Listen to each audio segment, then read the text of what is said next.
Hello guys and welcome back to the another video of under the dome series. इस video में हम season 1 और season 2 के कुछ इंपॉर्टेंट रिकैप और सीजन 3 के 3 एपिसोड्स को एक्सप्लेन करने वाले हैं। और अगर आपने इस सीरीज के पहले के वीडियोस नहीं देखी तो डिस्क्रिप्शन और आई बटन में जाकर उन वीडियोस को देख लीजिए, अदरवाइज ये वीडियो आपको अच्छे से समझ नहीं आएगी। तो चलिए ज्यादा टाइम वेस्ट ना करते हुए सीधा चलते हैं वीडियो की तरफ और शुरू करते हैं सीजन 1 और सीजन 2 के कुछ रिकैप से। तो सीजन 1 की शुरुआत में हमने देखा कि चेस्टरसमिल नाम के एक शहर बहुत ही बड़े रहस्यमय डोम के कैद में फंस जाता है, जिस वजह से अंदर के लोग बाहर की दुनिया से पूरी तरह कट ऑफ हो जाते हैं। फिर हमें पता चलता है कि वो डोम एक ब्लैक एग से कनेक्टेड है और उस एग के पास ढेरों शक्तियां हैं, जिससे वो एक भविष्य में होने वाली घटनाओं के बारे में प्रिडिक्ट कर सकता है। और डोम के अंदर फंसे कुछ लोग इस एग के साथ कनेक्टेड हैं। शुरुआत में ब्लैक एग की वजह से डोम के अंदर काफी तबाही मचने लगी है। फिर हमें धीरे धीरे पता चलता है कि वो ब्लैक एग दरअसल इंसानों को मरते नहीं देख सकता,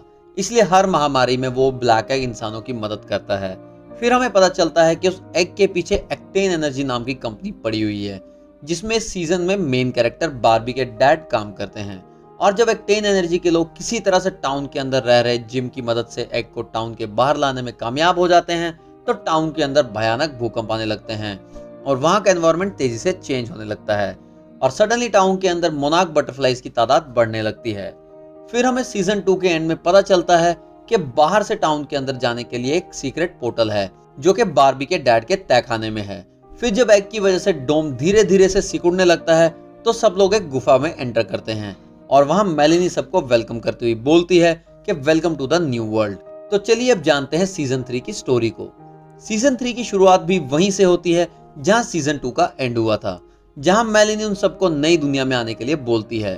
अब सब लोग मेलिनी के पास चले जाते हैं, सिवाय जूनियर और जूलिया के, जो कि क्रेटर बनने की वजह से गुफा में फंस जाते हैं। बार्बी के अंदर जाते ही उसे एक चिपचिपा पदार्थ अपने हाथों पे महसूस होता है और फिर एक ही फ्लैश में सब लोग अपने आप को डोम के बाहर देखते हैं। मगर उस टाइम पर किसी को भी मेलिनी वहां नजर नहीं आती और फिर उस डोम से बहुत तेज आवाजें निकलने लगती है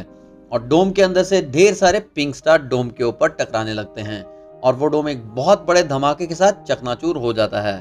अब बार्बी उस डोम में ब्लास्ट होने के तुरंत बाद जूलिया को ढूंढने निकलता है, मगर उसको जूलिया के साथ जूनियर और जिम की लाश मिलती है, जिस वजह से बार्बी बहुत ज्यादा दुखी हो जाता है।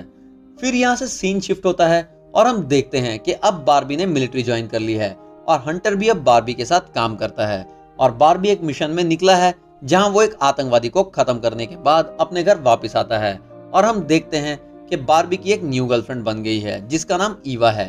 मगर इतने सालों बाद भी बार्बी जूलिया को नहीं भूल पाया है। फिर हमें सीजन में एक और ट्विस्ट नजर आता है जब हम देखते हैं कि जूलिया और जूनियर अभी भी जिंदा हैं और जिम भी अभी तक मरा नहीं था। अब सवाल ये है कि अगर जूलिया, जिम और जूनियर जिंदा है तो वो कौन थे जिनकी लाश बार्बी ने देखी थी, और डोम के बाहर मिलिट्री का क्या हुआ, और अब उस एग का क्या हुआ जिसको एक्टेन एनर्जी के लोगों ने हासिल कर लिया था। ये सारी चीजें हमें वीडियो में आगे समझ आएंगी। इधर दूसरी तरफ हम देखते हैं कि बार्बी हंटर और ईवा के साथ चेस्टरसमिल टाउन में हो रहे मेमोरी डे पर गया है, जहां पे सब लोग डोम के अंदर मरे हुए अपने फ्रेंड्स और फैमिली को याद करके उनको श्रद्धांजलि देने आए थे। फिर हम देखते हैं कि वहां एक स्मारक बनी हुई है जिसपे जूलिया, जिम और जूनियर का भी नाम लिखा है। और फिर बार्बी की मुलाकात जो से और उसके दोस्त बेन से होती है और सबको देखकर लग रहा था कि सब लोग डोम के इंसिडेंट से मूव ऑन कर चुके हैं। पर तभी बार्बी और बेन को ऐसा लगता है कि उन्होंने मेलिनी को कहीं देखा, मगर जैसे ही वो लोग उसकी तरफ जाते हैं वो गायब हो जाती है, जिस वजह से दोनों को बहुत अजीब लगता है और वो कंफ्यूज हो जाते हैं। फिर उसी वक्त बेन बार्बी से टाउन में हो रहे अजीबोगरीब घटनाओं के बारे में बताता है। वो बार्बी से कहता है कि उसको लगता है कि वो किसी वर्चुअल दुनिया में जी रहा है, क्योंकि सीरीज की शुरुआत में हमने देखा कि बेन को अस्थमा की बीमारी थी जो अब उसे नहीं है। उसे एक ही इंसान के कई हमशक्ल अलग अलग जगह पर दिखाई दे रहे हैं। ये सुनकर बार्बी हैरान हो जाता है और फिर सीन यहाँ से शिफ्ट होता है और हम मेलिनी को देखते हैं, जो कि किसी अजीब सी जगह एक मैजिकल स्क्रीन में सबको देख रही थी। फिर कहानी में क्रिस्टीन नाम की एक और कैरेक्टर का इंट्रोडक्शन होता है, जो कि ट्रॉमा थेरेपिस्ट का काम करती है। वो जो को समझाने की कोशिश करती है कि वो सैम को माफ कर दे, क्योंकि सैम ने जो भी किया वो सबके भलाई के लिए किया, लेकिन जो ने सैम की बहन को मर्डर किया था, इसलिए वो किसी भी हाल में सैम को माफ नहीं करना चाहता था। इधर बेन बार्बी को मैसेज करता है कि उसके पास प्रूफ है कि टाउन में कुछ ना कुछ गड़बड़ जरूर है और वो बारबी को मिलने के लिए बुलाता है। मगर फिर यहाँ से सीन शिफ्ट होता है ठीक उसी जगह जहां मेलेनी बेन और बारबी पे किसी मैजिकल स्क्रीन से नजर बनाए हुई थी। सडनली मेलेनी उसी मैजिकल मिरर की मदद से बेन का गला दबाने लगती है और फिर हमें पता चलता है कि इस मिरर और बाहर की दुनिया का कुछ ना कुछ बड़ा कनेक्शन है और देखते ही देखते मेलेनी बेन की जान ले लेती है।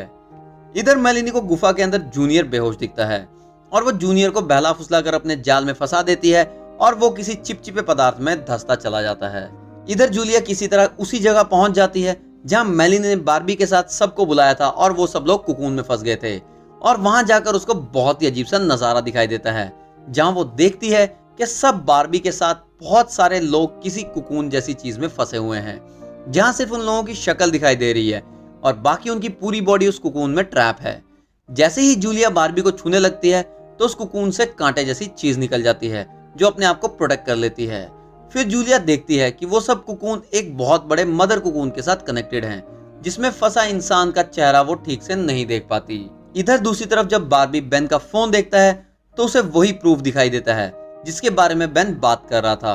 कि एक ही आदमी के कई सारे हमशक्ल हैं। फिर बारबी को असली हैरानी तो तब होती है जब उसे जूनियर दिखाई देता है क्योंकि उसके बहुत अच्छे से याद था कि डोम में ब्लास्ट होने के बाद जूनियर मर चुका था। इनफैक्ट उसका नाम भी उस स्मारक पर था जिस पर बाकी के मरे हुए लोगों का नाम था। और जब बारबी ये बात कंफर्म करने के लिए दोबारा उस स्मारक के पास जाता है तो इस बार जूनियर का नाम वहां से गायब था। फिर बारबी को असली हैरानी तब होती है जब वो उसे वही टेररिस्ट दिखाई देता है जिसको उसने अपने मिशन के दौरान मार दिया था, मगर अब वो किसी और रूप में था। ये देखकर वो बहुत ज्यादा हैरान हो जाता है और तभी उसको न्यूज मिलती है कि ईवा प्रेग्नेंट है और वो उसे मिलने हॉस्पिटल चला जाता है। और अब हमें समझ आता है कि डोम अभी तक चेस्टर्स मिल टाउन के ऊपर ही है और बारबी और बाकी के लोग जो मेलेनी के पास गए थे वो सब किसी तरह के वर्चुअल दुनिया में जी रहे थे और असल में वो सब उस कुकून में ट्रैप थे जिसका जूलिया ने देखा था।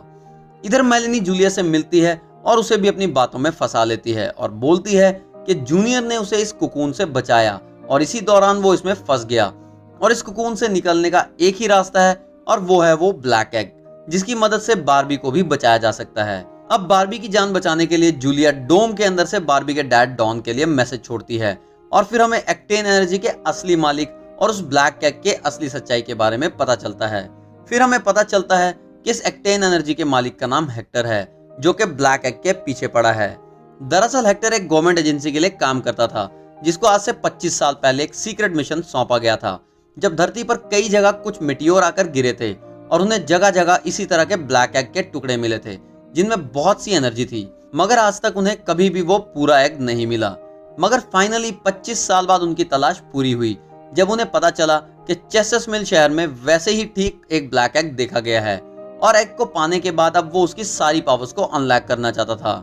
मगर अभी भी वो लोग उस एग की पावर्स को अनलॉक नहीं कर पा रहे थे। इसलिए डॉन उसको बोलता है कि वो टाउन के अंदर जाकर मेलेनी से उस एग की पावर्स को अनलॉक करने की असली तरीका सीख लेगा। मगर हेक्टर को क्या पता था कि वो असल में अपने बेटे बारबी को बचाना चाहता है। इधर हेक्टर भी डॉन पर नजर बनाने के लिए अपने आदमियों को उसके पीछे भेज देता है और उसको डोम के अंदर जाने का सीक्रेट पोर्टल के बारे में पता चल जाता है। इधर जैसे ही डॉन मेलेनी से मिलता है तो मेलेनी डॉन को मार देती है और उस एग को लेकर उसी गुफा की तरफ बढ़ने लगती है जहां वो सारे कुकून रखे हुए थे। इधर क्रिस्टीन जो और जूनियर को समझाने की कोशिश करती है कि वो लोग पुरानी बातें भूलकर एक नई जिंदगी की शुरुआत करें, लेकिन ये क्रिस्टीन है कौन और इसका इस सब लोगों से क्या लेना देना, ये सब हमें स्टोरी में आगे पता चलेगा क्योंकि क्रिस्टीन इस सीजन में एक बहुत ही इंपॉर्टेंट कैरेक्टर प्ले करने वाली है। इधर जब मेलेनी गुफा में पहुंचती है तो वो उस एग को मदर कुकून के ऊपर रख देती है और जिस वजह से उस एग से बहुत तेज आवाज निकलने लगती है और एक जबरदस्त एनर्जी उस एग से निकलकर बाकी के कुकून्स में ट्रांसफर होने लगती है जो उस मदर कुकून से कनेक्टेड थे।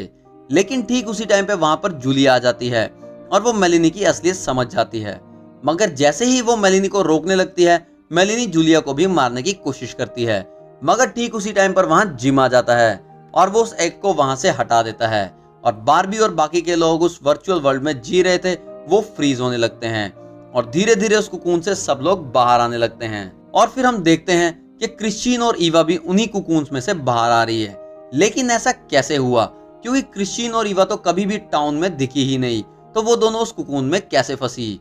फिर हमें कहानी में एक और ट्विस्ट रिवील होता है कि 25 साल पहले जब मेलेनी की मौत हुई तो उस एग ने उसको पुनर्जन्म दिया ताकि वो उस एग के लिए काम कर सके। और टाउन में होने वाले सारे इवेंट्स जैसे कि खून की बारिश, टाउन में ठंड का पड़ना, भूकंप आना और मेलिनी का बवंडर में फंसकर उस गुफा में आना, ये सब उस एग और मेलिनी का किया धराया था ताकि टाउन के लोग उस गुफा में आ सके और उस कुकून में फंस जाएं, क्योंकि वो एग इंसानों पर किसी तरह का एक्सपेरिमेंट करना चाहता था। इसलिए इतनी आपदा आने के बाद भी एग ने सब इंसानों को बचा के रखा और इसी वजह से एग से बाहर आकर सब लोगों को बार्बी और डैड के मिलिट्री के लोग दिखाई नहीं दिए। अब वो एग इंसानों से क्या चाहता है वो हमें आगे वीडियो में पता चलेगा। अब उस वर्चुअल वर्ल्ड से बाहर आने के बाद भी लोगों को वो सारी बातें याद थी जो उन्होंने उस वर्चुअल वर्ल्ड के अंदर की थी, जैसे कि बार्बी को अभी तक ईवा के लिए फीलिंग्स याद थी और उसे ये भी याद था कि ईवा प्रेग्नेंट है और उसके बच्चे की मां बनने वाली है। इधर रात होने पर क्रिश्चियन मेलिनी से मिलने जाती है और फिर हमें इस सीजन का एक और बड़ा ट्विस्ट रिवील होता है और तब हमें पता चलता है कि मेलिनी भी उस एग का एक छोटा सा प्यादा है और असली क्वीन तो कोई और ही है। दरअसल क्रिश्चियन और ईवा एक्टेन एनर्जी के लिए काम करती थी और वो दोनों इस एग की खोज करने के लिए जब चेस्टर्स मिल टाउन गई तो वो उस कुकून में ही कैद हो गई। इसलिए बाकी के 2 सीजन में हमने क्रिश्चियन को नहीं देखा। इनफैक्ट उस कुकून की क्वीन कोई और नहीं बल्कि क्रिश्चियन ही है और इसी वजह से वो सबको शांत करने में लगी हुई थी ताकि वो अपना एक्सपेरिमेंट इंसानों पर अच्छे से कर सके। मगर क्रिश्चियन किसी को भी ये महसूस नहीं होने देती कि ये उसका ही बनाया हुआ प्लान है और वही इस एग की असली क्वीन है। यहाँ तक कि मेलिनी को भी पुनर्जन्म देने वाली कोई और नहीं क्रिश्चियन ही थी, क्योंकि मेलिनी ने उस एग को टच किया था और उसको एक इंसान की जरूरत थी ताकि वो सबको इकट्ठा करके उस गुफा में कैद करके ला सके, क्योंकि वो इंसानों को कुकून में कैद करके उनके अंदर एक तरह का एलियन लाइफ फॉर्म करना चाहती थी। फिर हमें क्रिश्चियन और मेलिनी की बातों से समझ आता है कि उनका एक्सपेरिमेंट अभी भी फेल नहीं हुआ है और वो अभी भी अपने काम कर सकते हैं। इसलिए क्रिश्चियन अगले दिन टाउन हॉल मीटिंग बुलाती है और सबको कन्विंस करती है कि वो लोग इस जिंदगी से बेटर अपनी ऑल्टरनेट रियलिटी में जिएं, क्योंकि वो लाइफ इससे ज्यादा खुशहाल है। और क्रिश्चियन की ये बात सुनकर काफी लोग तैयार हो जाते हैं और इसमें सैम और जूनियर भी क्रिश्चियन की बात मान जाते हैं। क्रिश्चियन जूनियर को बोलती है कि अगर वो अपने डैड को गुस्से से मुक्ति पाना चाहता है तो उसको अपने डैड का घर जलाना होगा और जूनियर बिना कुछ सोचे समझे अपने डैड के घर को आग लगा देता है। इधर जिम को क्रिश्चियन पर शक होता है, इसलिए वो क्रिश्चियन और ईवा पर अपनी नजर बनाए रखता है, जिससे उसके हाथ ईवा का एक कैमरा लग जाता है, जिससे हमें पता चलता है कि कैसे क्रिश्चियन को वो ब्लैक एग मिला और वो एग ईवा और क्रिश्चियन को निगल गया। फिर हमें पता चलता है कि कैसे टाउन पर वो डोम गिरा, क्योंकि जैसे ही क्रिश्चियन ने उस एग को टच किया तो उस एग ने क्रिश्चियन और ईवा को निगल लिया और क्रिश्चियन को अपना क्वीन चूज कर लिया और अपने आप को और अपनी क्वीन को बचाने के लिए उस एग ने अपने चारों तरफ एक डोम बना लिया, जिससे चेस्टर मिल शहर डोम के अंदर कैद हो गया। और अपने क्वीन के फॉलोअर्स को बचा कर रखने के लिए एग ने टाउन में हो रहे महामारी से टाउन के लोगों को बचा के रखा, ताकि एग की क्वीन उन सब लोगों पर एक्सपेरिमेंट परफॉर्म कर सके और उन सब में लाइफ फॉर्म इन्फ्यूज कर सके। फिर यहाँ से सीन शिफ्ट होता है और हम देखते हैं कि मेलिनी जूलिया को मारने की कोशिश करती है तो क्रिश्चियन मेलिनी को जान ले लेती है ताकि किसी को क्रिश्चियन पर शक ना हो सके और साथ ही मेलिनी उसका भांडा ना फोड़ सके। लेकिन जूलिया और जिम को क्रिश्चियन पर बहुत ज्यादा शक होता है, क्योंकि लोग अभी भी क्रिश्चियन को ब्लाइंडली फॉलो कर रहे थे और उसकी वजह यह थी कि क्रिश्चियन ने लोगों को अपनी पावर से हिप्नोटाइज कर दिया था, सिवाय उन लोगों के जिनकी विल पावर बहुत ज्यादा स्ट्रांग थी, जैसे कि जिम, जो और जूलिया। क्रिश्चियन ने किसी खास तरह का किनशिप बनाना चाहती थी और उसमें सैम जूनियर और बार्बी एक अहम भूमिका निभाने वाले थे, जो हमें सीरीज में आगे पता चलेगा। फिर रात में हम देखते हैं कि सारे के सारे लोग हिप्नोटाइज होकर एक जगह इकट्ठा होते हैं और सब लोग चांद की तरफ घूरने लगते हैं और वो सारे लोग फ्रीज हो जाते हैं और इसी के साथ साथ ये एपिसोड यहीं एंड हो जाता है। दोस्तों, इसके आगे के एपिसोड देखने के लिए हमारे चैनल को सब्सक्राइब कर लीजिए और अगर आपको ये वीडियो अच्छी लगी तो इस वीडियो को लाइक करके अपने दोस्तों के साथ शेयर करना मत भूलिएगा। हम मिलते हैं आपसे अपनी अगली वीडियो में, तब तक के लिए बाय बाय, टेक केयर।